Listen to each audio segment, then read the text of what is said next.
परिषद कांग्रेस पार्टी की तरफ से इसके लिए बुलाई गई कि कल मुफ्ती साहब का 4 साला जो कार्यकाल गया, उन्होंने कल जो मीडिया को बयान दिया 365 करोड़ रुपया 366 करोड़ रुपया जो भी दिया है उन्होंने, कि मैंने 365 और 66 करोड़ रुपये का काम किया। और उसके अंदर ख़ास एक बात ये थी कि उन्होंने फिर कल दोहराया कि एजाज बेग को सदारत मैंने दिलाई और 3 करोड़ रुपये का फंड भी मैंने दिलाया। मैंने इसके पहले भी बोल चुका था और फिर आखिरी टाइम बोल रहा हूँ, इसके बाद ये सवाल का मैं जवाब दूंगा भी नहीं। ठीक है, वो एक पार्टी के जिम्मेदार है और वो AIMIM जो है वो पूरे हिंदुस्तान के अंदर बीजेपी की दलाली करते आई आज तक, देख लो। तो ये कांग्रेस के कब से दलाल बन गए, मैं इनसे ये आपके लोगों से पूछना चाहता हूँ। उन्होंने जो फंड के बारे में बात बोली, मेरे पास उनकी अगले साल की रिकॉर्डिंग जो उन्होंने इब्तिदा किए थे यहाँ पर सुलेमानी चौक के ऊपर रोड का, आवाज़ मीडिया के अंदर मैंने अभी उसके अंदर पूरा सुना। तो उन्होंने कहा था कि वो जो पैसा एजाज बेग को मिलने वाला था वो लेफ्ट हो गया, जो सरकार बदली हुई तो पैसा भी बदली हो गया, पैसा भी चेंज हो गया, यानी वो जो था मामला वो नहीं हो पा रहा। इसके लिए हमने ये रोड पूरा डाला। अगर ये बात उनको मालूम थी कि 3 करोड़ रुपये का एजाज बेग का फंड उन्होंने दिलाए, तो मुसौरत चौक से लेकर सुलेमानी तक के जो लोग रहते हैं उनको लोग को क्यों धोखा दिया इन्होंने? वहाँ से रोड का टेंडर था सुलेमानी अपने मुसौरत चौक से बड़े की मार्केट से लेके तो सपना साइजिंग तक के, जहाँ तक के वो रोड आता था, 3 करोड़ रुपये का फंड वहाँ तक के था। इन्होंने आवाम को धोखा दिया। और मैं ये उनको बोलना चाहता कि मुफ्ती साहब इतना झूठ मत बोलो, ये शहर की आवाम अच्छी तरीके से जानती है। अमृत योजना के अंदर जो पैसा आया है, इनको तो मालूम भी नहीं कि अमृत योजना किसको बोलते, न तो इनको बताकर उसका फुल फॉर्म क्या है, इनको उन्होंने बता के बताना। ये जो है इनका लेटर होगा इसके अंदर, जो 164 करोड़ रुपये 146 करोड़ रुपये जो आया, जिसका भी फंड आता है उसका लेटर के ऊपर इंडॉक्स होता है मंत्री साहब का। ये बात आपको अच्छी तरीके से मालूम है। अगर कारपोरेशन से वो जाता है तो कमिश्नर की टिप्पणी रहती है उसके ऊपर, आप उसके ऊपर देख लो। मेरी मालूमात के हिसाब से मैंने आज जाके बैठ के देख के आया, वो कारपोरेशन से वो प्रस्ताव गए ले, इनकी कोई कमाल उमाल नहीं 146 करोड़ रुपए के अंदर कि जो पैसा कारपोरेशन के अंदर आया और उसका टेंडर अभी निकलने वाला है। ये झूठ इस तरीके का बताते और झूठ बोल के अपने को देखते ऐसा कि मेरे अर्गे मुर्गे जो है, जो उनके पगारू चमचे लोग हंस रहे कि नहीं है करके। अरे इतना बेवकूफ़ मत समझो शहर की आवाम को। मैं टिप्पणी पे देख कर आया, कमिश्नर, इसके पहले जो कमिश्नर था कासार के टाइम से वो प्रस्ताव गया था और वो प्रस्ताव के पैसा अभी आया, इनका तो कोई लेटर भी नहीं है। ये तो कल को बोल देंगे मैं अभी जो निधि मेरी आने वाली है, कल को ये भी बोल देंगे मेरी है। तो ये सब ऐसे झूठ का पलिंदा जो धंधे कर रहे इन्होंने बंद करना चाहिए। हाईवे पे इनका क्या है? सुभाष भामरे ने वो निधि लाया, आप एक आध अखबार वाला गलती से लिख दिया। अरे बाप रे, बिला वजह बेगानी शादी में अब्दुल्ला दीवाने के साथ नाच रहे कि मैंने हाईवे के लिए फंड लाया। अरे तुम अगर तुम लाते तो तुम वहाँ का रोड कम से कम नीचे का रोड बना देते थे। सर्विस रोड अगर तुम बना देते थे चंदनपुरी नाके से लेकर तो दरेगांव तक के, तो तुम्हारा शुक्रिया शहर अदा करता था। तो इन्होंने कल जितनी बात कही एकदम झूठे आदमी है, झूठ बोल रहे हैं लोगों को। मुझे सदारत दिलाने का सवाल ही नहीं आया, मुझे तो हो के ऊपर आया था। मुझे कुणाल पाटिल साहब ने खुद लेके गए थे नाना के पास। मैंने उनको कहा था कि अभी मैं शहर के लोगों से पूछूंगा। जाके मैं आया शहर के अंदर, लोगों से पूछा कि यार कुछ लोग हाँ, कुछ लोगों ने ना में बोले बहर हमारा मनसा बना कि भाई ले लेना चाहिए, पार्टी की सदारत एक बड़ी पार्टी है। हमारा सिलसिला नाना बड़ौले से तैयार हुआ। अगर ये किसी को बोलते होंगे क्या करते होंगे इनको ही मालूम। उन्होंने उस वक्त एक जगह भी बोला भी था कि यार मेरे साथ में, मैं उनके साथ में इसके लिए सिर्फ गया था कि मेरे पास पास नहीं था। नाना पटोले साहब जिस दिन अरे अपने ये आए थे, फवाड़ा साहब थोरात हेलीकॉप्टर लेके ईद के दिन आए थे, आप सबको मालूम है। आने के बाद मैं गाड़ी के अंदर बैठ के उनके साथ आ रहा था। उनको बोला कि साहब ये मालेगांव शहर के ऊपर एक एहसान कर दो, एक रोड इतना बना दो। उन्होंने मेरे से गाड़ी में पूछा कितना पैसा लगेगा, मतलब 3 करोड़ रुपया। अब क्या लिख कर इन्होंने बड़ से बोल दिया कि सदारत और या लेटर दो। मेरे साथ घर पे आए थे जब भी मैंने बोल दिया था 3 करोड़ रुपये का फंड लगेगा। उन्होंने बना के रखे थे और मैं जब पहुंचा सदारत लेने के लिए तो उन्होंने मुझे डायरेक्ट पूछा कि मैंने 3 करोड़ रुपये का फंड कमिश्नर नासिक जिला कलेक्टर की तरफ से हैंडओवर कर दिया। बोला तुझे काफ़ी मिलेगा। उनका पीए अमोल कंसे करके उनके पीए को बोले कि एजाज बेग को काफ़ी दे दो। मुझे व्हाट्सएप पे काफ़ी डाली गई उस दिन की, वो जबकि सदारत मिलने के 15 दिन पहले ट्रांसफ़र हो गया था फंड। ये मुझे कहाँ से फंड दिलाएंगे? और मुझे सदारत दिलाने का इनका सवाल ही नहीं आता। ये चम्मच जो है बीजेपी के, कांग्रेस के दलाल नहीं है ये कि कांग्रेस की दलाली कर रही है। मेरी पार्टी के लोगों ने मुझे ओहदा दिया, मैं मेरे पार्टी के लोगों को शुक्रिया अदा करता। नाना पटोले साहब से बात हुई, उसके बाद मैं बाड़ा साहब थोड़ा साहब से जाके मिला, उनसे ही वो आरिफ नसीम खान साहब ने मुझे बुलाए, मेरे नेता लोगों ने मुझे बुला के ओहदा दिया। ये कौन है झूठ बात करने करते बार बार बार बार।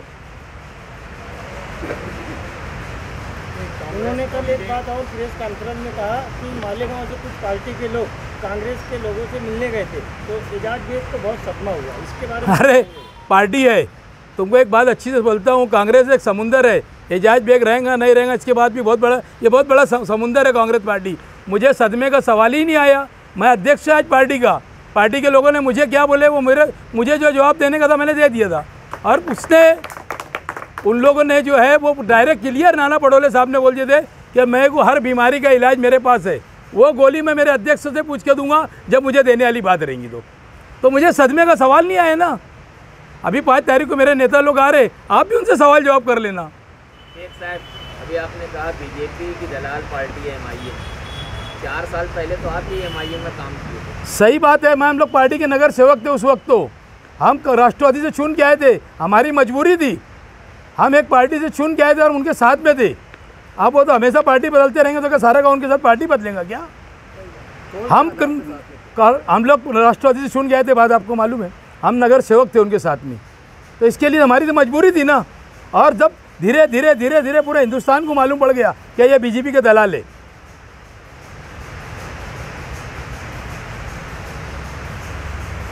कल उन्होंने जो कामकाज का हिसाब दिया 4 साल में, लेकिन हिसाब एक ही साल का बताया, 1 साल में 366 करोड़, इस पर क्या कहेंगे? अरे मैं एकदम साफ लफ्ज़ों में आपको बोल रहा हूँ कि ये जो बात बोल रही है एकदम छुट्टी बात बोल रही, समझे क्या?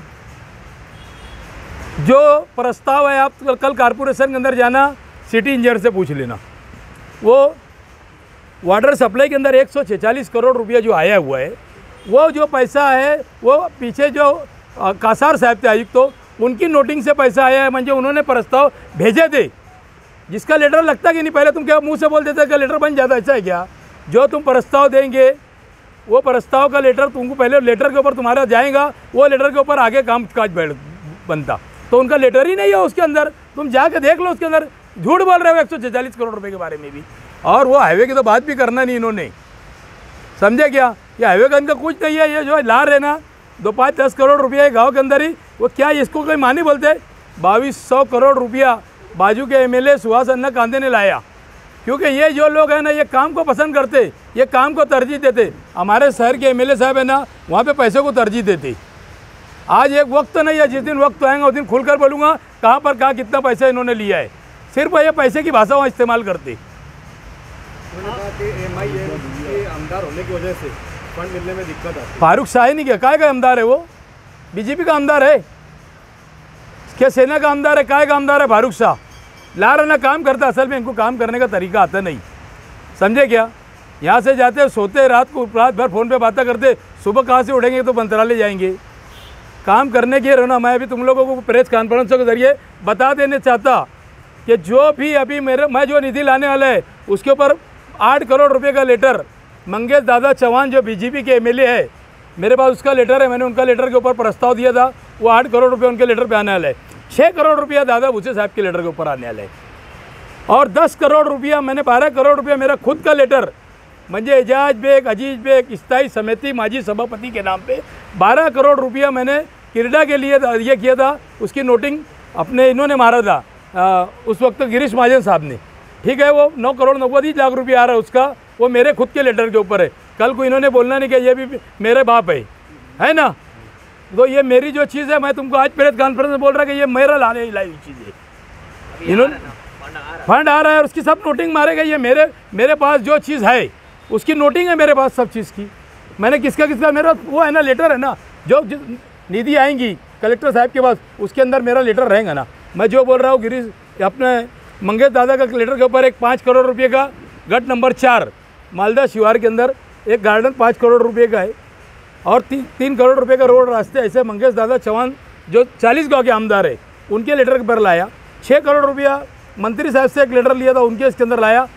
उसके अंदर लाया मैंने अल्पसंख्याक बाहुल्य विकास योजना म्हणजे वो सीएम साहब के खाता है उनसे 6 ऐसे 8 और 6 14 और 10 करोड़ रुपया गार्डन के लिए ऐसे 24 करोड़ रुपया वो और 3 करोड़ रुपये का प्रस्ताव बना रहा हूँ अल्पसंख्यक निधि के अंदर ऐसा 27 करोड़ रुपये का ये मेरा प्रस्ताव। ये यानी 3 तो ठीक है, अभी भेजा नहीं मैंने प्रस्ताव, मैंने कब्रिस्तान के लोगों से मंगाए कि भाई कहाँ का तुमको काम करना है। मेरे 24 करोड़ रुपया कोई भी दिन आएगा ये मेरा अपना रहेगा, जो मेरी मेहनत का सिला है। इसके अंदर किसी ने बोलना नहीं कि ये मेरा बाप है, जो बेटा है बेटा ही बन के रहना किसी ने भी। मुफ्ती इस्माइल को आपने एमएलए बनाने में बहुत अहम रोल अदा किया था। 4 साल मुकम्मल हो गए, 100 में से कितनी मार्क्स देंगे आप? देखो, एजाज भी खराब हो सकता, मुस्तकिम डिग्निटी खराब हो सकता, मरूम अतीक कमाल खराब हो सकता, सब खराब क्यों इनकी नज़र के? इनके पास जितने काम करने वाले हैं ये कोई नहीं है। इनके पास बच्चे चापलूस लोग जो इनको ज़्यादा वो ला के देते परसेंटेज, यानी जो परसेंटेज बढ़ा के देंगे वो परसेंटेज के अंदर उसको काम देंगे, वो उसके बाद करीब रहेगा। इन्होंने कोई काम किए हुए नहीं शहर के अंदर। ये जो निधि विधि इतनी लोकल बात है, मुझे अगर पार्टी ने उम्मीदवारी दी तो 100 करोड़ रुपए की हर साल गारंटी शहर के अंदर काम करने की। उसके बाद इनमें इतना दम है ना, इतना दम कम बताते ना। इन्होंने एक काम करके बताना, मालेगांव के अंदर प्राइवेट बिजली अकाल के बताना। इन्होंने क्यों प्राइवेट कंपनी बिजली के खिलाफ राजी माजी आमदार बोलते नहीं? इनकी क्या साठ गांठ है? कितना पैसा लिया है दोनों ने? सिर्फ एक ही काम करके बता देना, मैं आज इनके कभी इनकी वर्करी करूंगा दोनों की। अगर इन्होंने बिजली कंपनी 1 साल के अंदर अकाल के बता दिए ना, जो शहर के अंदर लोग तकलीफ के अंदर है, आज सबसे ज़्यादा मालेगांव के अंदर पावर बिजली कंपनी के अंदर है। आज जिनका 200-500 बिल आता था, मैं बार बार चिल्ला रहा, इनके हफ्ते चालू है, ये कभी बोलते नहीं। लड़ाई हम जैसे छोटे मोटे लोग लड़ रहे, और हमारा मंसूर में रहेंगे इलेक्शन के अंदर पार्टी ने टिकट दिए दो कि प्राइवेट कंपनी को हम मालेगांव से भगा के रहेंगे। आपको सदारत मिल रही थी तो आप पुनः पार्टी का नाम लिया अभी, तो उनकी मदद से मिलना था बाला साहब थोरात को। आपने पिछले 7 महीना पहले कहा कि आप खुद आमदार निवास पे गए और मुफ्ती साहब के साथ आप बाला साहब थोरात से मिले। नहीं, तुम एक बात एकदम गलत बात है। और कल भी बोला था और कभी भी मेरी बात को ध्यान रख लेना। मैं जब वहाँ पर पहुँचा 3 के बाद 5 इश्यू होता है ना, मैं 1:30 बजे के लमसम वहाँ पहुँचा तो मुफ्ती साहब को बोला, मतलब साहब मंत्रालय जाने वाले को बोले क्यों?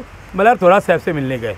थोरात साहब से इससे मिलना था कि मुझे लेटर मिलने वाला था गांधी भवन में। मैं बोला ये लीडर है हमारे जो यहाँ के विभाग के, वो उनकी जिम्मेदारी है। तो मैं पहले उनको मिलने के लिए कहता कि साहब मेरे को लेटर लेने के लिए बुला रहे, मैं जा रहा हूँ, आपका इजाज़त लेने के लिए आया। तो उस वक्त तो पास नहीं था। इन्होंने इनके पीए को बोले कि यार उनका लोकेशन ले, उन्होंने लोकेशन लिया और इनके साथ मैं सिर्फ वहाँ पर उनकी मदद से गया, क्योंकि मेरे पास पास नहीं था और मुझे 2 बजे लेटर लेने के लिए जाना था और 3 बजे के बाद पास इश्यू होता।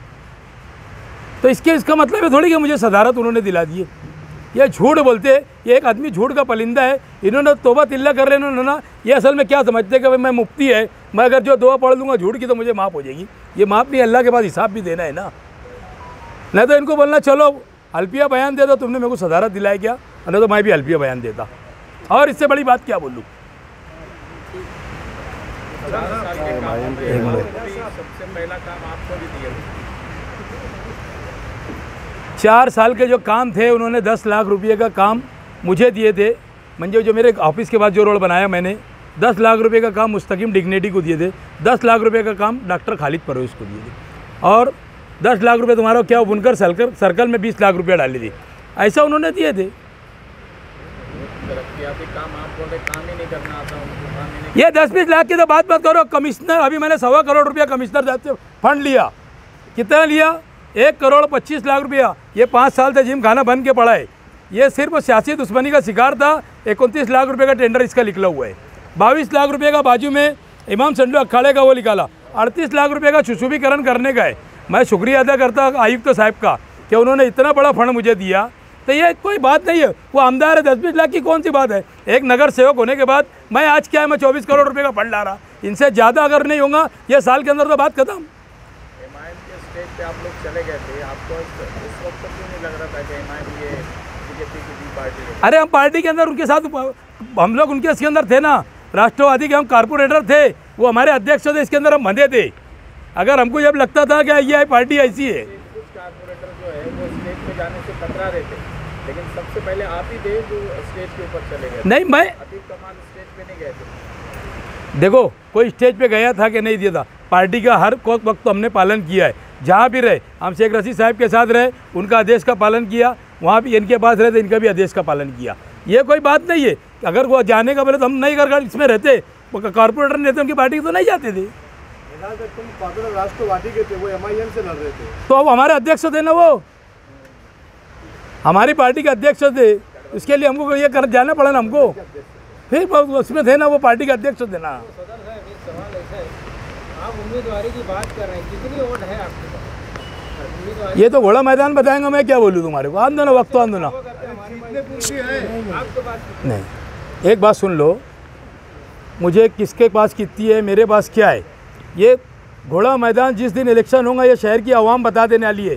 आप ये शहर जो है ना, जो चाहता था वो होगा। आप ये शहर के अंदर एक आदमी से उड़ता था एक डाल पे तो दूसरी डाल पे बैठना था, लोगों को कोई पर्याय नहीं था, है ना। आप पर्याय एजाज बेग की शक्ल में मिला, कांग्रेस पार्टी की शक्ल में एक पर्याय और मिलेगा, उसके लिए घोड़ा मैदान सामने रहेगा। ये कोई बात नहीं है। मालेगांव शहर की आवाम बेजार हो चुकी है। घर पट्टी शेख आसिफ साहब ने 2004 में जब मेयर थे, आज तक के घर पट्टी उन्होंने 5% जो बढ़ा है, 95% आज तक के बढ़ गई। इनका इक़्तिदार था 5 साल, ये चाहते थे तो ये घर पट्टी ये रोक सकते थे, नल पट्टी ये रोक सकते थे, बाकी इन्होंने नल पट्टी को नहीं रोका। 95% नल पट्टी बढ़ चुकी है आज तक के। मालेगांव शहर के अंदर नल पट्टी से परेशान है लोग, घर पट्टी से परेशान है, पावर से परेशान है। कोई चीज़ की ये नहीं है। तो पुलिस डिपार्टमेंट को कोई बोलने वाला है। आज इतना बड़ी मॉब लिंचिंग हो गई, मारा गया उनको, एजाज बेग ने अकेले ने बोला गुना दाखिल हुआ। तो ये इनकी ये कोई ज़रूरत नहीं है कि ये बोल ले किसी चीज़ को। आज अनाज नहीं मिल रहा है राशन दुकाने के ऊपर, ये क्या सिर्फ राशन कार्ड बना के दे रहे, ऑनलाइन हो नहीं रहा, तो इसकी क्या बात हो गई। एक सवाल ये है कि साल भर से मुल्क भर में कांग्रेस जो है वो मतलब तरजीह हो रही है आम लोगों की।